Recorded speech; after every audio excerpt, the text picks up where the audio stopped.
18ویں صدی کے مغلیہ سلطنت کا زوال، ایک ایسا بوجھ جس نے دنیا کی ایک عظیم الشان سلطنت کو زمین بوس کر دیا۔ اس تجزیے میں ہم جانیں گے کہ طاقت، بے بسی اور طنز کا یہ انوکھا ملاپ کس طرح تاریخ کا ایک یادگار المیہ بن گیا۔ یہ کوئی عام کہانی نہیں ہے، بلکہ ایک پوری تہذیب کے بکھرنے کی داستان ہے۔ آئیے ایک لمحے کے لیے اس منظر کو تصور میں لائیں۔ وہ تاروں کو دانا سمجھ کر بے قراری سے آسمان کو تکتا ہے۔ یہ محض ایک بھوکے جانور کی حالت زار نہیں ہے۔ مرزا محمد رفیع سودا کے یہ الفاظ دراصل ایک انتہائی گہرے زوال کی شروعات کی عکاسی کر رہے ہیں، جس نے ایک پورے دور کو اپنی لپیٹ میں لے لیا تھا۔ ایک ایسی تلخ حقیقت جہاں بھوک نے عقل اور وہم کا فرق ہی مٹا دیا تھا۔ اب ذرا ماضی اور اس وقت کے حال کا یہ دل خراش تضاد دیکھیے۔ ایک وقت تھا جب مغلیہ رسالے کے استبل شاندار، قیمتی عربی اور عراقی گھوڑوں سے بھرے رہتے تھے، ان کی ٹاپوں سے دشمن دہشت کھاتے تھے۔ اور پھر 18ویں صدی کی حقیقت یہ تھی کہ سلطنت کے امراء اور فوجی اس قدر کنگال ہو چکے تھے کہ موچیوں سے اپنے جوتوں کی مرمت بھی ادھار پر کروا رہے تھے۔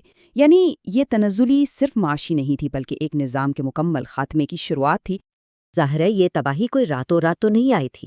اگر ہم تاریخ پر نظر ڈالیں تو 18ویں صدی کے اوائل میں ہی شاہی خزانے تیزی سے خالی ہونے لگے تھے۔ پھر صدی کے وسط تک نوبت یہاں آ پہنچی کہ ریاست کے محافظوں کو مہینوں بلکہ سالوں تک تنخواہیں ہی نہیں ملے، اور صدی کے اواخر تک مراٹھوں اور غیر ملکی حملہ آوروں نے دہلی کو بار بار تاراج کیا۔ دفاع کا تو گویا کوئی حصار بچا ہی نہیں تھا۔ ایسے میں جب تلواریں زنگ آلود ہو جائیں اور حکمران بے بس، تو اہل قلم کا کیا کام رہ جاتا ہے؟ مرزا محمد رفیع سودا نے اس سنگین عدم استحکام میں ہجوں کا راستہ اپنایا۔ ہجو دراصل ایک ایسی طنزیہ شاعری ہے جو معاشرے کی خامیوں، زوال اور ریاکاری کا پردہ چاک کرتی ہے۔ سودا نے اپنے ارد گرد بکھرتی ہوئی اس دنیا کے درد کو سہارنے کے لیے اسے ایک کاٹدار ہتھیار کے طور پر استعمال کیا۔ مزے کا خیز، بھوکا گھوڑا، تضحیک کے روزگار کا تجزیہ۔ سودا نے اپنی شاہکار تضحیک کے روزگار میں پوری عظیم و شان سلطنت کی تباہی کو محض ایک کمزور گھوڑے کے استعارے میں سمیٹ دیا ہے۔ ان کی مبالغہ آرائی کمال کی ہے۔ فرماتے ہیں کہ گھوڑا اس قدر نحیف ہے کہ اگر اسے کھونٹے سے مضبوطی سے نہ باندھا جائے تو شاید ہوا کا ایک معمولی جھونکا ہی اسے اڑا لے۔ یہ مبالغہ دراصل اس کھوکھلے پن پر ایک زبردست چوٹ تھی جس نے پوری ریاست کو اندر سے چاٹ لیا تھا۔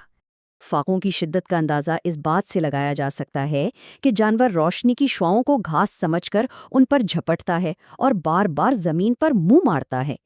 یہ اس شدید قحط کی ایک انتہائی دردناک تصویر ہے جس نے حقیقت اور وہم کا فرق ہی مٹا کر رکھ دیا تھا۔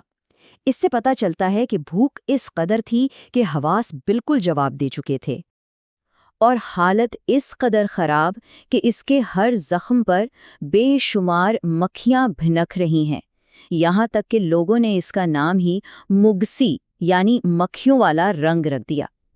بے بسی اور لاچارگی کی انتہا دیکھیے کہ کسائی گلی کے کونے پر اسے ذبح کرنے کے منتظر ہیں اور چمار اس کے مرنے کی امید لگائے بیٹھے ہیں۔ ایک وقت تھا جب ایسے جانوروں کو زیورات پہنائے جاتے تھے، اور آج یہ موت کے سائے میں جی رہا ہے۔ ایک مرتی ہوئی فوج کی علامت، وہ جنگ جو کبھی نہ لڑی گئی۔ مزاح سے ہٹ کر اگر ہم اس کی تاریخی حقیقت کو سمجھیں تو یہ گھوڑا کوئی عام جانور نہیں ہے۔ یہ دراصل مغلیہ فوج اور اس کے دفاعی نظام کی فالج زدہ حالت کی جیتی جاگتی علامت ہے۔ ایک طرف گھوڑا بھوکا اور بے حس و حرکت، تو دوسری طرف فوج تنخواہوں سے محروم اور مکمل بد دل۔ گھوڑا عوام میں ذلیل ہو رہا ہے اور فوج حقیقی حملہ آوروں کے سامنے بے بس کھڑی ہے۔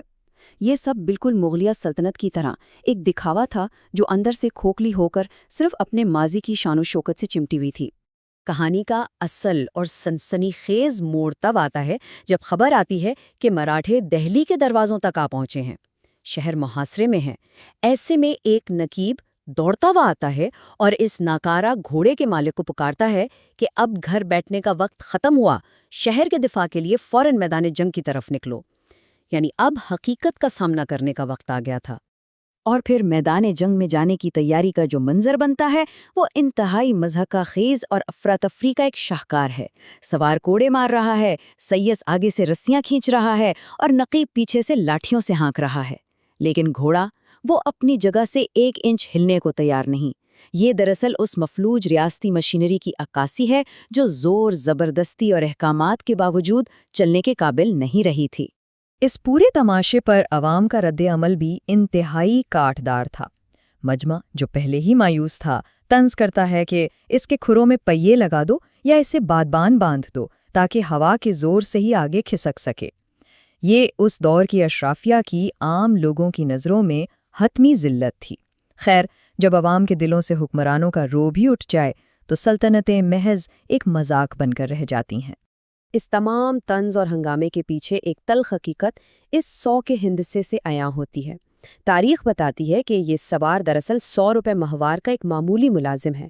اس کے پاس شاید اپنا پیٹ پالنے کی استطاعت نہیں، لیکن اس نے یہ جانور محض اپنی جھوٹی شان و شوکت اور معاشرتی رتبے کے دکھاوے کے لیے پالا ہوا ہے۔ یہ اس دور کی سب سے بڑی اور المناک منافقت تھی، جہاں لوگ بھوک سے مر رہے تھے لیکن انا کا بت اب بھی قائم تھا۔ مزہ بطور تاریخی دستاویز، سودا کی میراث۔ مرزا سودا کی شاندار اور تاریخ تنزیہ شاعری نے 18ویں صدی کے زوال کی وہ حقیقت محفوظ کر دی جو شاید کوئی بھی درباری تاریخ دان اتنے مؤثر انداز میں نہ کر پاتا، اور یہی بات سوچنے پر مجبور کرتی ہے۔